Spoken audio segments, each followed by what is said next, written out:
तो अब तक हमने क्या क्या था, चैप्टर इलेक्ट्रोस्टैटिक्स में कितने क्वेश्चन हो गए थे हमारे, अप्रोक्सीमेटली 40 क्वेश्चन, 40-50 के आसपास हो गए थे। अब हमारा नेक्स्ट क्वेश्चन है what are polar and non polar molecules.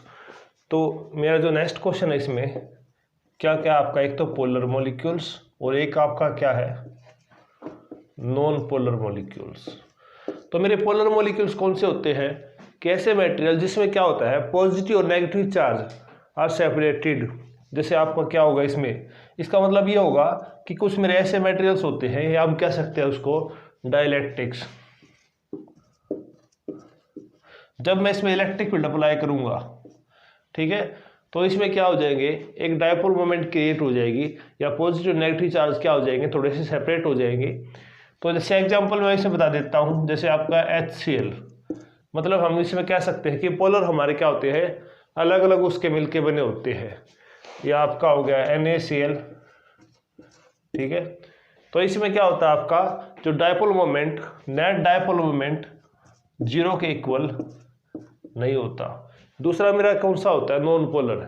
ये क्या होते हैं, सेम एलिमेंट से मिलकर बने होते हैं। जैसे आपके होंगे O2, F2, Br2, ठीक है। इसमें क्या होता है, नेट डायपोल मोमेंट आपका क्या होता है, 0 होता है। या हम कह सकते हैं जैसे आपका एक CO2 है, ये आपका डिफरेंट से बना हुआ है, बट इनकी जो ओरिएंटेशन होती है वो इस तरह से होती है, वो ये आपका हो जाएगा, इधर हो जाएगा O2C, ठीक है, और यहाँ पे क्या हो C। तो ओरिएंटेशन इस तरह से हो जाती है कि इसका जो डायपोल मोमेंट इसके डायपोल मोमेंट को कैंसिल कर देता है, बट सब में ऐसा नहीं होता, जैसे H2O है, ठीक है। तो हम कह सकते हैं कि जो नॉन पोलर होंगे उसमें क्या होगा, नेट डायपोल मोमेंट किसके बराबर हो जाएगा आपका, ये 0 के बराबर हो जाएगा जब हम इसमें एक इलेक्ट्रिक फील्ड अप्लाई करते हैं, ठीक है। उसके बाद क्या होगा आपका, इसको लिख रखा है if the centre of positive and negative charge separated by small gap then such molecules are known as polar molecule. कि अगर गैप रहेगा, डिस्टेंस रहेगा, और डिस्टेंस मेरा कितना होता है, 2a होता है, ठीक है। तो ये डिस्टेंस रहेगा तो मतलब ये 0 के इक्वल नहीं होगा, तो डायपोल मोमेंट एग्जिस्ट करेगी। लेकिन उसमें अगर गैप 0 हो जाए तो डायपोल मोमेंट क्या हो जाएगी, नॉन पोलर में 0 हो जाएगी, ठीक है। क्योंकि अगर मेरा P बराबर क्या होता है, ये क्या मल्टीप्लाई 2a, तो नॉन पोलर में ये क्या हो जाएगा 0, तो डायपोल मोमेंट भी 0, और पोलर में क्या होगा, ये 0 के बराबर नहीं होगा। उसके बाद मेरा नेक्स्ट क्वेश्चन है व्हाट इज इलेक्ट्रिकल ससेप्टिबिलिटी। तो इलेक्ट्रिकल ससेप्टिबिलिटी क्या होती है कि अगर मैं एक मटेरियल्स में, ठीक है, इलेक्ट्रिक फील्ड अप्लाई करता हूँ तो उसमें कितना डायपोल मोमेंट क्रिएट होता है इलेक्ट्रिक फील्ड के अपोजिट डायरेक्शन में, ठीक है। तो इसका हम कह सकते हैं कि जो उसके पोलर कैरेक्टरिस्टिक्स है वो कितना इंक्रीज होता है।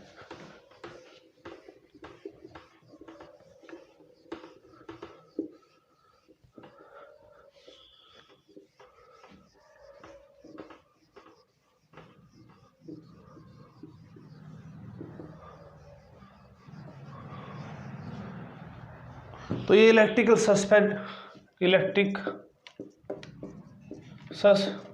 ससेप्टिबिलिटी क्या होती है, ये होती है द एक्सटेंट, ठीक है, या हम कह सकते हैं कि उस एक्सटेंट तक, या उस एक्सटेंट का मैग्नीट्यूड या स्ट्रेंथ, ठीक है, और उस कौन सा एक्सटेंट, पोलैरिटी का एक्सटेंट, ठीक है, या हम कह सकते हैं कि डायपोल मोमेंट का एक्सटेंट कितना होगा जब हम उसमें एक इलेक्ट्रिक फील्ड अप्लाई करते हैं।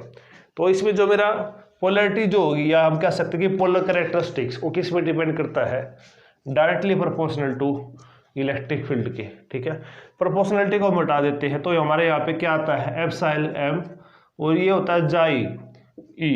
एप्सिलॉन m क्या हो गया, मीडियम होता है फ्री स्पेस का, जिस मीडियम में हम उसको रखते हैं मटेरियल्स को, और जाई क्या होता है ससेप्टिबिलिटी, ठीक है। तो यहाँ से जाई की वैल्यू क्या आ जाएगी, P अपॉन में एप्सिलॉन ई। तो ये हो गया मेरा इलेक्ट्रिक ससेप्टिबिलिटी, ठीक है।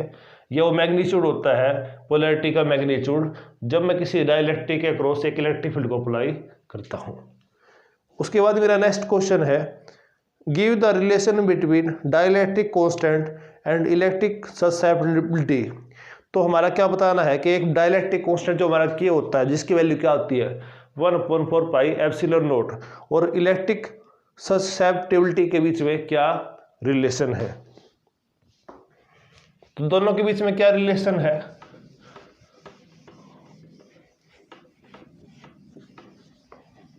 एक तो मेरे पास क्या है डाइलेक्ट्रिक कांस्टेंट,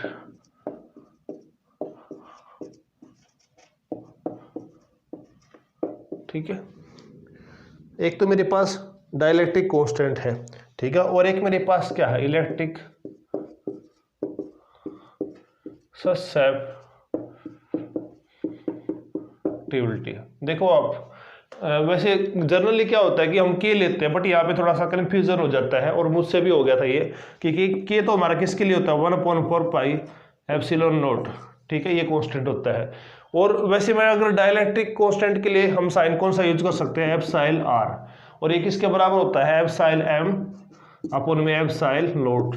तो आप ये साइन मत यूज करना के लिए, कई जगह आप के साइन यूज कर लेते हैं एप्सिलॉन आर की जगह, क्योंकि थोड़ा कन्फ्यूजन हो जाता है। तो हम क्या करेंगे, इसको यूज नहीं करेंगे, तो हम ये यूज करेंगे डाइलेक्ट्रिक कांस्टेंट, ठीक है, या हम कह सकते हैं। तो इसके बीच में और ससेप्टिबिलिटी के बीच में क्या रिलेशन है, ये क्या होता है एप्सिलॉन आर 1 प्लस में कितना हो जाएगा जाई, ठीक है, थोड़ा सा ये एस की तरह।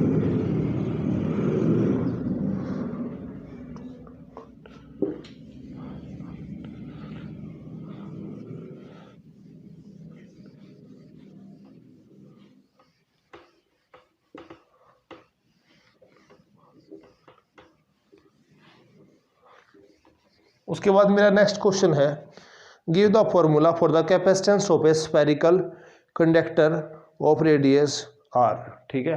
तो हमें पता है कैपेसिटेंस का क्या फार्मूला होता है आपका, क्या इक्वल टू सी वी, और क्या होता है यहाँ पे चार्ज होता है, सी क्या होता है कैपेसिटेंस, और वी क्या होता है उसका पोटेंशियल, ठीक है, स्फेरिकल कंडक्टर का due to a point charge, ठीक है।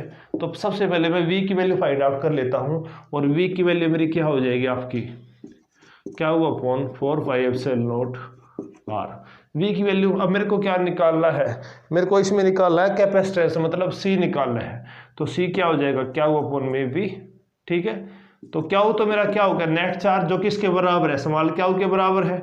तो क्या हो की जब मैं क्या पुट कर दूंगा स्मॉल क्या हो अपॉन वी की वैल्यू क्या पुट कर दूंगा, क्या हुआ upon 4 pi epsilon naught R, क्या से क्या कैंसिल, ये ऊपर चला जाएगा, तो वैल्यू कितनी हो जाएगी 4 पाई एप्सिलॉन नॉट आर, ठीक है। ये मेरा क्या हो गया प्लस का चार्ज हो गया, प्लस का, ठीक है। उसके बाद मेरा नेक्स्ट क्वेश्चन है what is the expression for capacitance of A parallel plate capacitor. एक पैरेलल प्लेट कैपेसिटर के लिए कैपेसिटेंस की वैल्यू कितनी होती है। तो पैरेलल प्लेट में क्या होती है, दो पैरेलल प्लेट होती है, एक पे प्लस साइन होता है और एक पे माइनस साइन होता है, और दोनों प्लेटों के बीच में डिस्टेंस कितना होता है डी होता है, और एरिया क्या होता है दोनों प्लेटों का ए होता है। तो मेरी एक क्या होगी आपकी पैरेलल प्लेट कैपेसिटर में, एक ए प्लस और एक क्या होती है माइनस। ए क्या हो गया इस प्लेट का एरिया, जितना एरिया इसका होता है उतना ही इसका होता है, और डी क्या होता है दोनों के बीच में डिस्टेंस। तो इसका कैपेसिटेंस कितना हो जाएगा C equal to epsilon naught A by D होता है। उसके बाद क्या होता है कि right the factor on which capacitance of the capacitor depend. वे कौन कौन से फैक्टर है जिसपे पैरेलल प्लेट का ये कैपेसिटेंस डिपेंड करता है। तो हम कह सकते हैं तीन फैक्टर है। एक फैक्टर तो क्या हो गया एरिया ऑफ द प्लेट, दूसरा फैक्टर क्या हो गया डिस्टेंस बिटवीन द प्लेट, ठीक है। देखो एक तो एरिया हो गया, एक डिस्टेंस हो गया, और तीसरा कौन सा हो गया ये मीडियम, जिस मीडियम में हम इसको रखते हैं डाइलेक्ट्रिक को रखते हैं इन बीच के बीच में, या हम कह सकते हैं कि वो मीडियम जो इन पॉजिटिव प्लेट और नेगेटिव प्लेट के बीच में एग्जिस्ट करता है। तो तीन फैक्टर हो गया मेरा, तीसरा मेरा फैक्टर क्या हो गया मीडियम। उसके बाद क्या होगा मेरा नेक्स्ट क्वेश्चन है right the formula for the capacitance of spherical capacitor. एक स्फेरिकल कैपेसिटर का हमें कैपेसिटेंस निकालना है। तो स्फेरिकल कैपेसिटर हमारा कैसे होता है, इसमें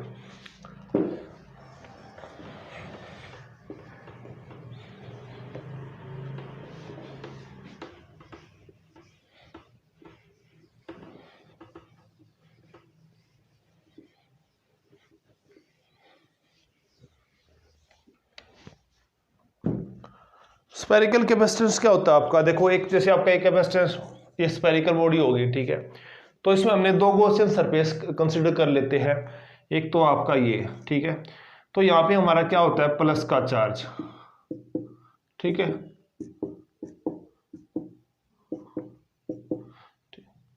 इसके कारण, और ये चार्ज क्या होता है, ये अंदर की तरफ होता है, मैंने इसको बाहर की तरफ बना दिया, तो हम कह सकते हैं इसमें ये चार्ज आपका किसकी तरफ होता है,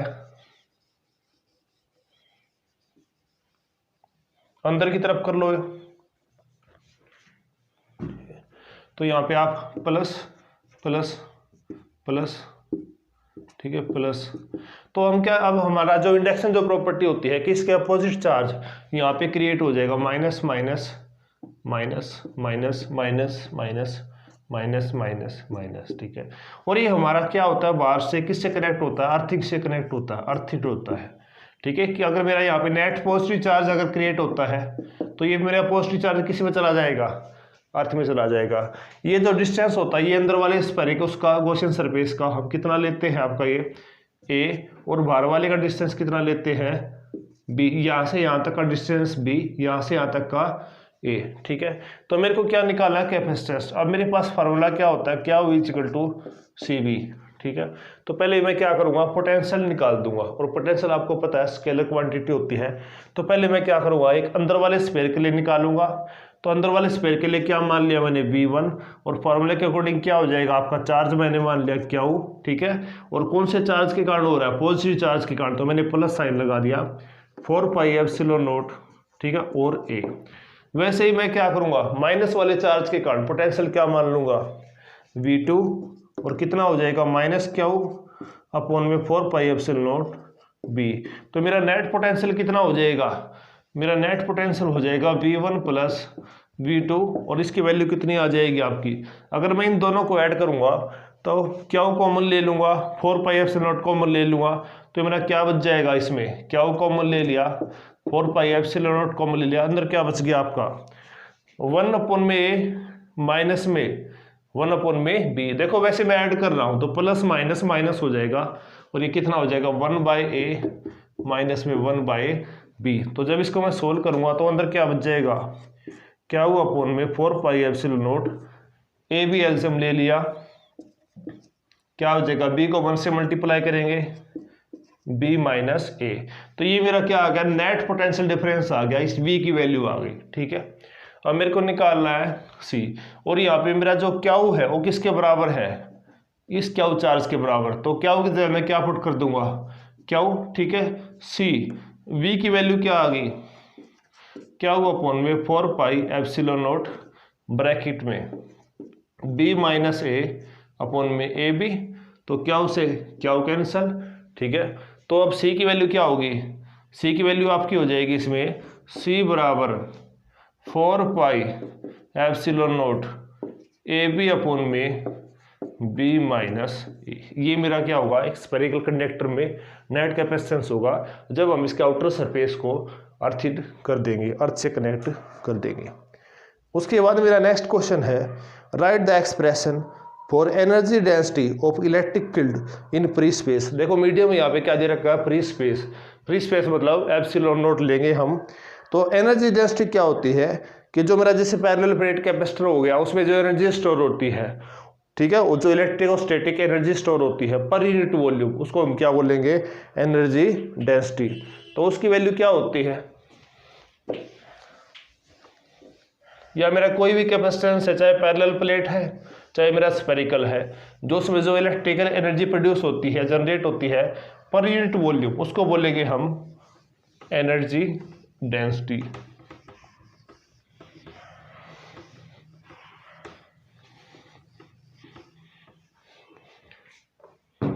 तो एनर्जी डेंसिटी क्या होती है,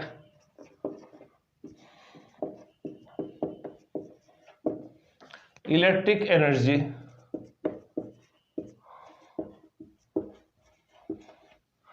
पर यूनिट वॉल्यूम, ठीक है। और इन्होंने दे रखा है कि मीडियम मेरा क्या दे रखा है, मीडियम दे रखा है फ्री स्पेस, तो यहाँ पे आपकी एनर्जी डेंसिटी क्या हो जाएगी आपकी एनर्जी डेंसिटी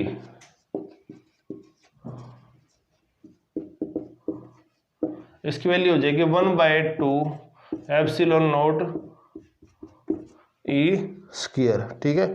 और इसको हम किससे डिनोट करते हैं, यू सिंबल से डिनोट कर देते हैं, ठीक है। उसके बाद मेरा नेक्स्ट क्वेश्चन है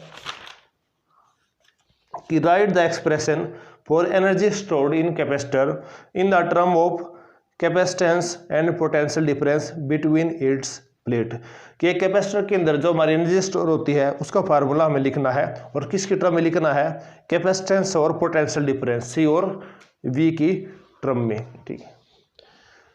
तो मेरी इलेक्ट्रोस्टैटिक एनर्जी जो स्टोर होती है पैरेलल प्लेट कैपेसिटर में, उसकी वैल्यू कितनी होती है,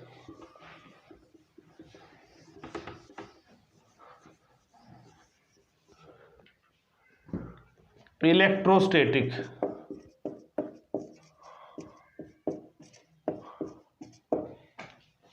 energy stored in parallel plate capacitor, energy की वैल्यू क्या होती है, हाफ क्यू, ठीक है, हाफ क्यू वी, ठीक है।